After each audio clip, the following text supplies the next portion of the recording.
एक ऐसी नदी का उद्गम स्थान जो कि सिर्फ एक नदी नहीं बल्कि करोड़ों भारतीयों की आस्था का प्रतीक है। सिर्फ मानव नहीं बल्कि जीव जंतु, पेड़ पौधों का जीवन संभव है सिर्फ इस नदी की वजह से। चाहे इस नदी पर बना सबसे पहला घाट हो या फिर उद्गम स्थल पर भक्तों द्वारा प्रदर्शित आस्था की सौगात हो, यह स्थान सबको अपने अंदर समेटे हुए है। यही है एक अनोखा मंदिर जिसका निर्माण पिछले 34 साल से चल रहा है, परंतु अभी तक वह पूरा नहीं हो सका है। पास ही है जैन धर्म का एक अलौकिक मंदिर जिसका निर्माण भी पिछले 19 साल से जारी है। इसी देवभूमि में 16वीं शताब्दी में एक महान संत ने साधना की थी और कई दोहों और कविताओं की रचना की थी। साथ ही हम नर्मदा कुंड से नर्मदा नदी के साथ साथ अगले 8 किलोमीटर तक जाएंगे, जहां नर्मदा नदी के ऊपर पहला जलप्रपात है और यहीं कपिल धारा से नर्मदा नदी अपने जन्म स्थान से बाहर निकलकर एक स्वच्छंद नदी की तरह पहली बार बहना शुरू होती है। यह है नर्मदा नदी का उद्गम स्थल और उद्गम क्षेत्र। यह है जन्मभूमि मां नर्मदा की। यह है अमरकंटक धाम।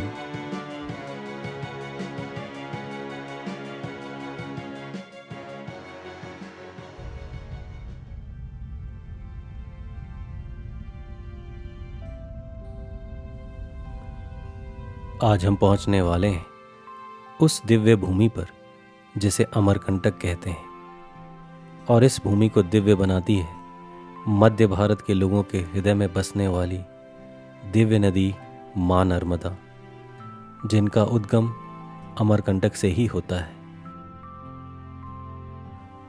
और इसी नदी की वजह से यहाँ सदियों से साधु संत साधना और तपस्या के लिए आते रहे, और उनमें से एक बहुत बड़ा नाम है संत कबीर दास जी का।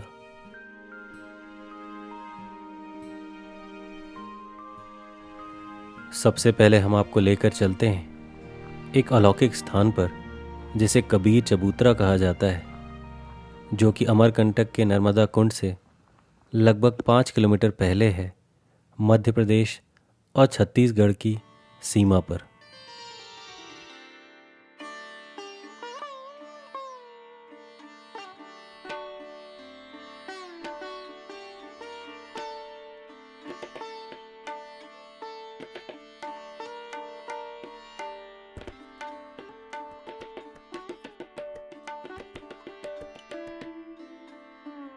मन के हारे हार है, मन के जीते जीती, कहे कबीर हरि पाई ये, मन ही की परतीति।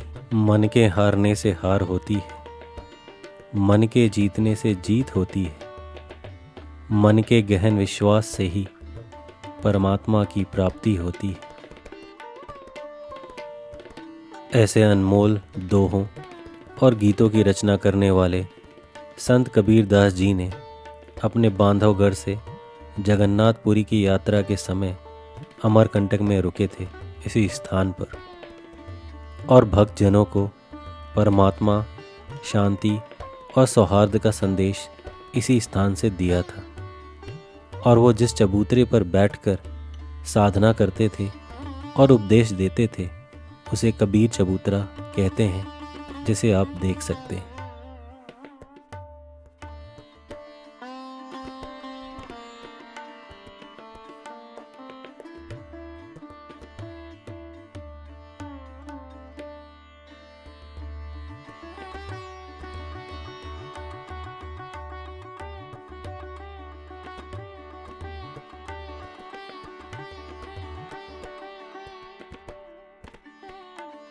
यहाँ 2 छोटे कुंड हैं जिनमें सुबह लगभग 9 से 10 बजे के बीच एक सफ़ेद धुएं का चादर चढ़ जाता है।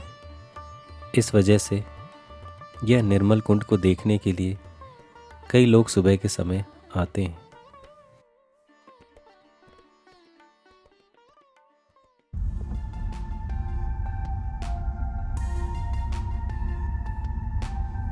खैर, अभी शाम का वक्त है और हम अमरकंटक कस्बे की ओर चलते हैं। आज 16 अगस्त है, जन्माष्टमी का दिन, जिसकी वजह से अमरकंटक में काफ़ी तीर्थयात्री मौजूद हैं और रुकने की सारी जगह पूरी तरीके से भरी हुई हैं। हमने काफ़ी पड़ताल की और रुकने की बहुत सारी जगह ढूंढी, पर कुछ हाथ नहीं लगा।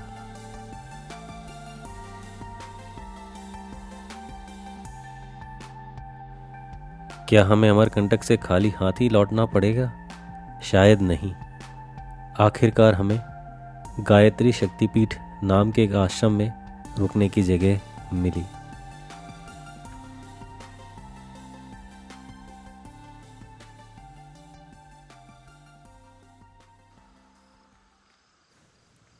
अगले दिन सुबह हम लगभग 5 बजे आश्रम से बाहर निकले, इस उम्मीद में कि हम नर्मदा उद्गम स्थान को सूर्योदय के समय फिल्माने की कोशिश करेंगे। परंतु हमने देखा कि चारों तरफ यहाँ धुंध ही धुंध है। बारिश के मौसम में अमरकंटक बादलों से घिरा रहता है।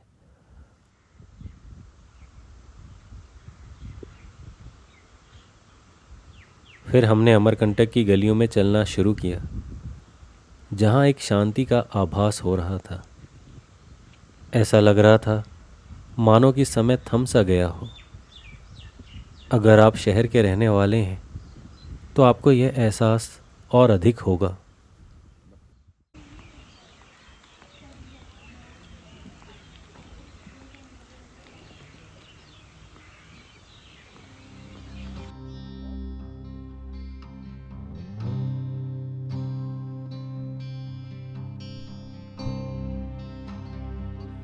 सूर्य देवता भी दर्शन नहीं दे रहे हैं, तो हम पहले नर्मदा घाट पर चलते हैं।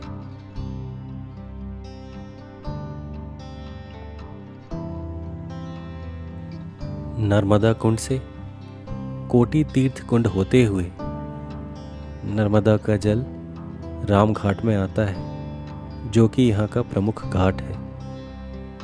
वैसे लोग मंदिर में जाने से पहले इस घाट में स्नान करके और यहाँ मौजूद शिवलिंग पे जल चढ़ाकर नर्मदा दर्शन को जाते हैं।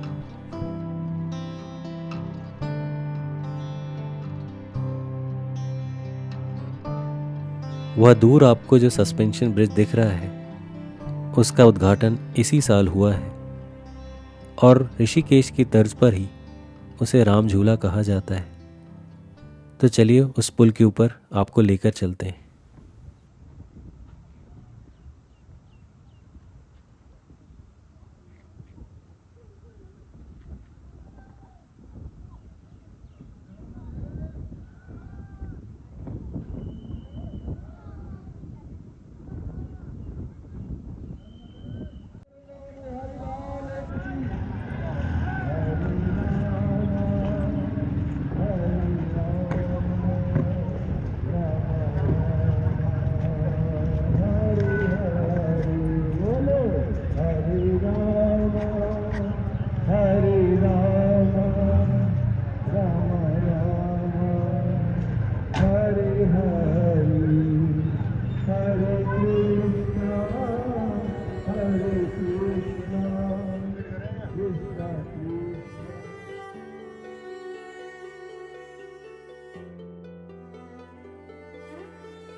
चलिए अब आपको लेकर चलते हैं हमारे मुख्य मकसद की तरफ, जिसके लिए हम यहाँ आए हैं। वह है नर्मदा के उद्गम स्थान पर, और हम चलते हैं नर्मदा कुंड की तरफ।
विंध्याचल एवं सतपुरा पर्वतमाला के संगम पर बसा अमरकंटक वह स्थान है जहाँ से नर्मदा नदी का उद्गम होता है और इसी मंदिर परिसर में है वो कुंड।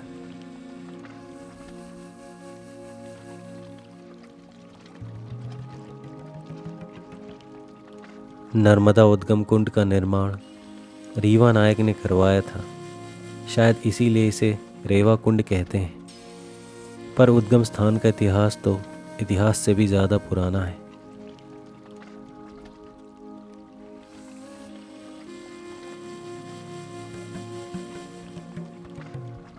अलग अलग साम्राज्यों के समय यहाँ मंदिरों का निर्माण कराया गया, जिसमें कलचुरी पीरियड प्रमुख है। बाद में महारानी अहिल्या देवी जी ने इन मंदिरों का जीर्णोद्धार करवाया। देश में प्राचीन मंदिरों के जीर्णोद्धार और कई नए मंदिरों को बनवाने में महारानी अहिल्या देवी जी का योगदान सर्वोपरि है।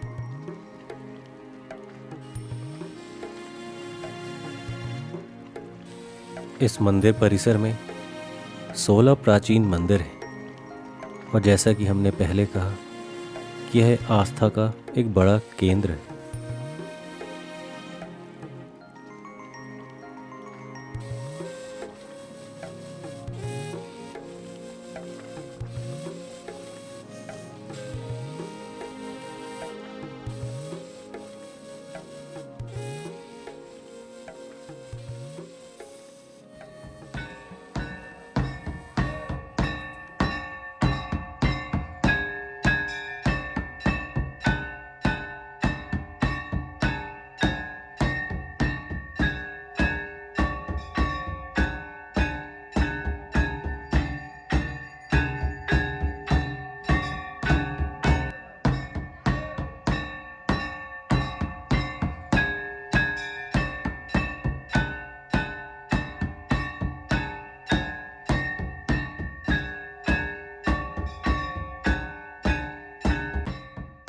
भारत में नदियाँ और धर्म समानांतर बहते हैं।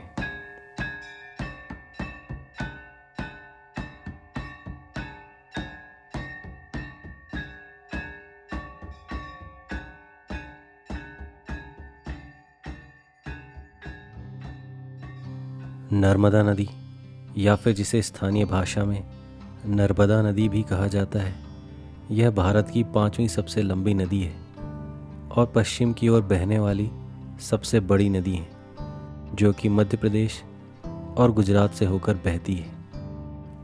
अपना 1300 किलोमीटर का सफ़र पूरा करने के बाद अरब सागर में जाकर समाहित हो जाती है।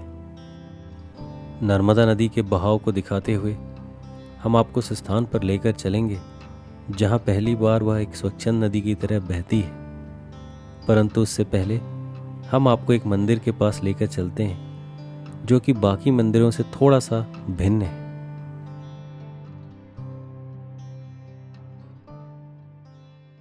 यह है श्री यंत्र मंदिर।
यह है श्रीयंत्र मंदिर।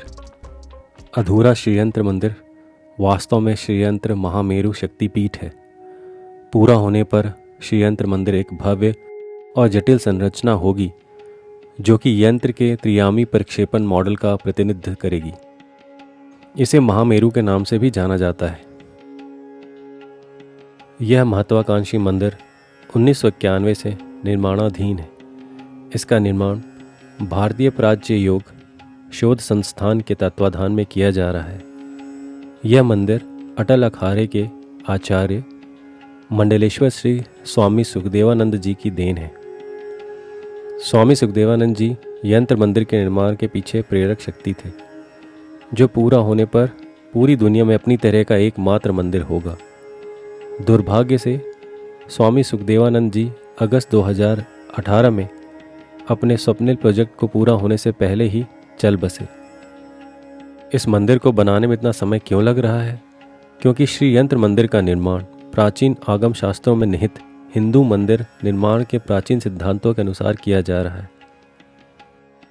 श्री यंत्र मंदिर के 34 वर्षों से भी अधिक समय बाद भी पूरा न होने का मुख्य कारण यह है कि निर्माण कार्य केवल गुरु पुष्य नक्षत्र के दौरान ही किया जा सकता है, जिसे शुभ माना जाता है। गुरु पुष्य नक्षत्र वर्ष में औसतन 4 से 5 दिन ही पड़ता है। इसका मतलब साल में सिर्फ 4 या 5 दिन ही मिलते हैं जब इस मंदिर को बनाया जा सकता है। इसके बाद हम आपको लेकर चलते हैं सर्वोदय जैन मंदिर में, जो कि यहाँ पास में ही है।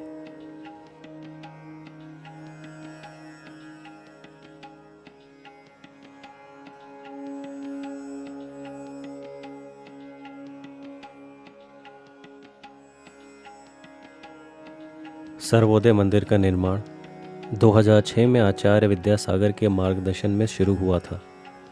पूरा होने पर मंदिर की ऊंचाई 151 फीट, चौड़ाई 125 फीट और लंबाई 490 फीट होगी। भारत के पूर्व उपराष्ट्रपति भैरव सिंह शेखावत जी ने मंदिर की आधारशिला रखी थी। मंदिर का निर्माण चूने और संरक्षित पत्थरों से किया जा रहा है। मंदिर परिसर का निर्माण सीमेंट और लोहे के बिना किया जा रहा है।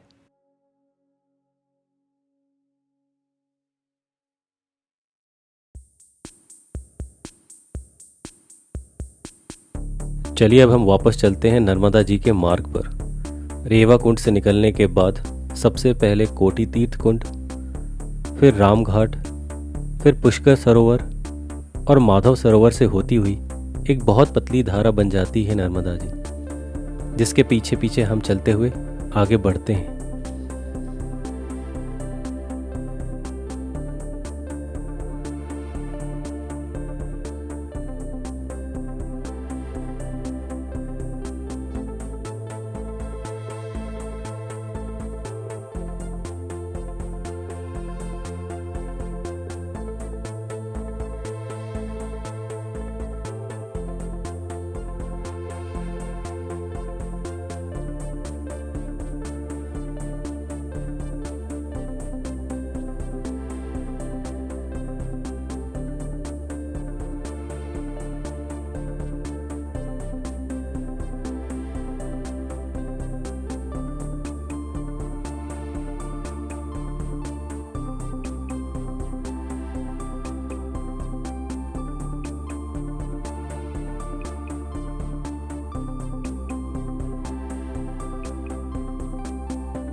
टेढ़े मेढ़े रास्तों से होता हुआ यह नर्मदा का पानी एक छोटी सी धारा पर प्रबल धारा के रूप में बहती हुई आगे की ओर जाती है।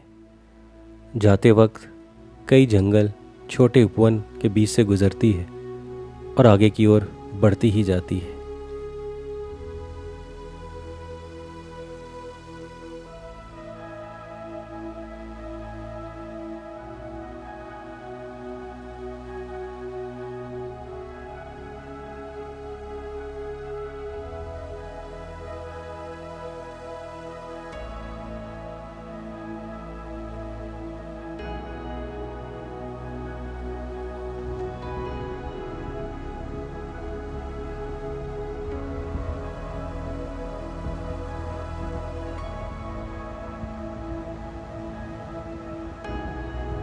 और आखिरकार वो एक थोड़ी सी बड़ी नदी की तरह नज़र आती है, जिसका जल बहुत ही पावन और शुद्ध नज़र आता है और आगे की ओर बढ़ती है।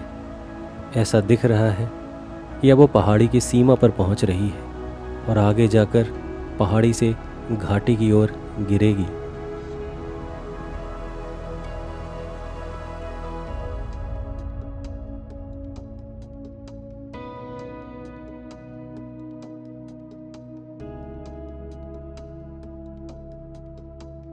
हम पहुंच चुके हैं कपिल धारा पर, वह स्थान जहां पर नर्मदा जी का पहला जलप्रपात है।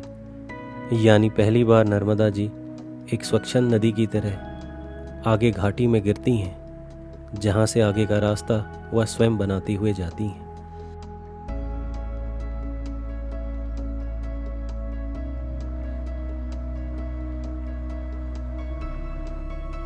कपिल धारा के पास कपिला और एरांदी नदियां मिलकर नर्मदा जी के साथ कपिल धारा का निर्माण करती हैं।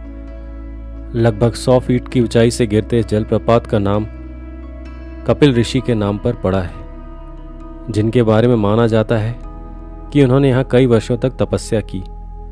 प्राचीन ग्रंथों के अनुसार कपिल मुनि को इसी स्थान पर दिव्य ज्योति प्राप्त हुई थी।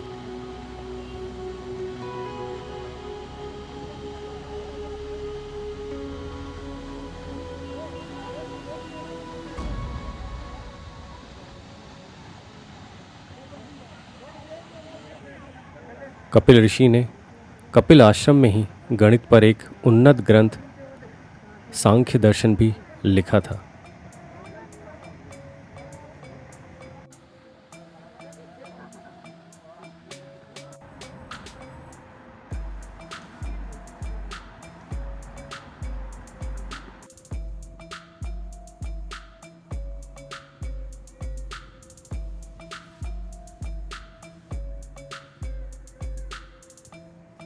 कपिल धारा के बाद दूध धारा और फिर वहाँ से 1300 किलोमीटर का लंबा सफ़र करते हुए नर्मदा अपने आंचल में 40 से ज़्यादा छोटी बड़ी नदियों को समेटते हुए बढ़ती है।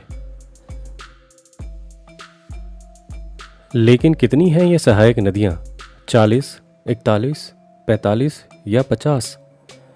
सिर्फ इस स्थान से 150 किलोमीटर के अंदर ही 5 ऐसी नदियों का संगम है नर्मदा जी के साथ, जिनमें से कुछ नदियां और संगम की जानकारी इंटरनेट के पास भी नहीं है।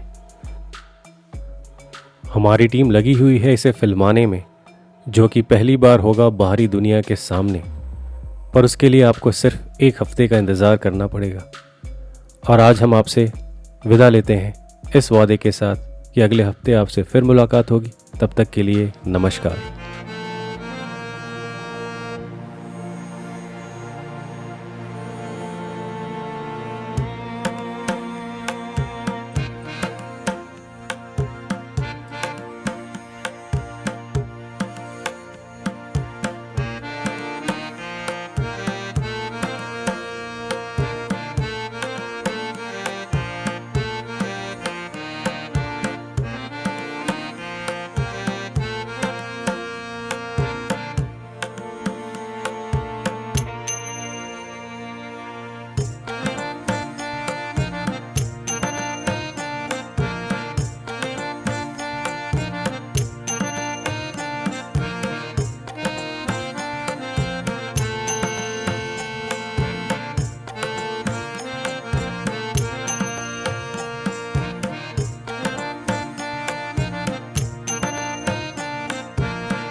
Thank you.